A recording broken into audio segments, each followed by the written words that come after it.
Hello, I'm Shawn Curtis. And I'm Lisa Curtis. I grew up in a Christian home. My mom and dad were very involved in the church. I knew the church inside and out, all the back hideaway places where we can go hide and have fun. Pretty much knew God, I thought, my whole life. But I learned in the last 5 years or so that I didn't really know God that well at all. Well, my mother was a church secretary, so I had to go to church every Sunday, of course. But I didn't really know God. As I grew older and got into my teens, then I started kind of pulling away and doing my own thing. My life consisted of just kind of getting by. Thought I was content. My first marriage was a fail. It was a bad marriage. It didn't really get a chance to get a good flow to it. There was a lot of anger, a lot of drugs, a lot of mistakes. My first marriage, I was the perfect Christian. I was a poser. And so then when things started going wrong, I ended up getting divorced. And things took a really, I pushed God away. I blamed him for a lot of those things that happened. I was on a downward spiral in my life. And it got to the point where I looked in the mirror one day and said, I don't like who you are. Who are you? I don't like who you are. God just reached out, grabbed a hold of me, and I was just on my knees for about 4 hours and just prayed and for forgiveness for what I did, my family, my kids. And that was a turning point for me. I was suicidal at one point during marriage when things just didn't seem like they're going to be any better. Like I didn't have any hope. I didn't have any hope from anywhere. I just felt like a failure and unworthy of anything. I just didn't know where I could get the strength to go another day. And I took a gun and went out to the woods and held it to my head. I was ready to just end it. But a voice in my head just said, no. I didn't give it to God then. I know it was God now, but at that point I didn't realize it. Somehow I found the courage to put it down and get back in the house. So I got divorced in 1989. I had 3 small children. And I think at that point I just decided I was better off alone. I focused on my kids and I focused on my family and my job, and I wasn't pursuing God. I didn't feel like he was pursuing me.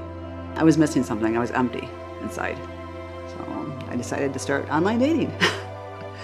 And I learned really quickly that people weren't who they thought they were. When you met them, they were nothing like you thought they were. It was an eye-opener for me since I hadn't dated for 16 years. I think I even went even more depression than I already was. Just thinking that I wasn't enough, I wasn't worth enough for somebody to want me. I felt unloved and just alone. And then I met Shawn.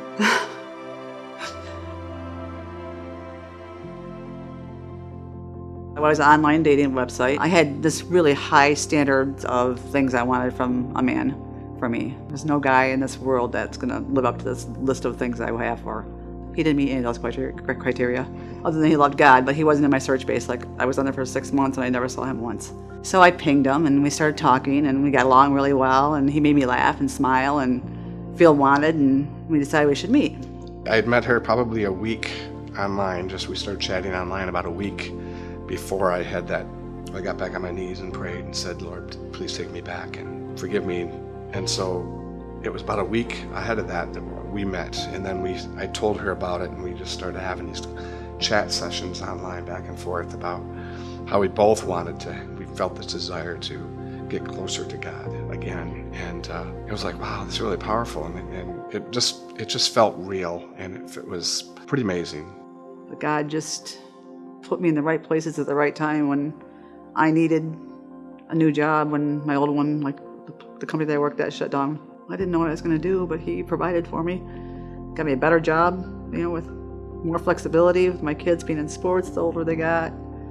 I see God's thumbprint so many times in my daily walk now, where before, it was years before I realized he was there, and now he's just there every day, every hour, every minute, every time I turn around and I'm feeling discouraged or I'm feeling alone or not worth it or not enough. I just want everybody to know that God's there. He's a loving God. I know that he loves me and that he's got my back, and it's an awesome feeling to have.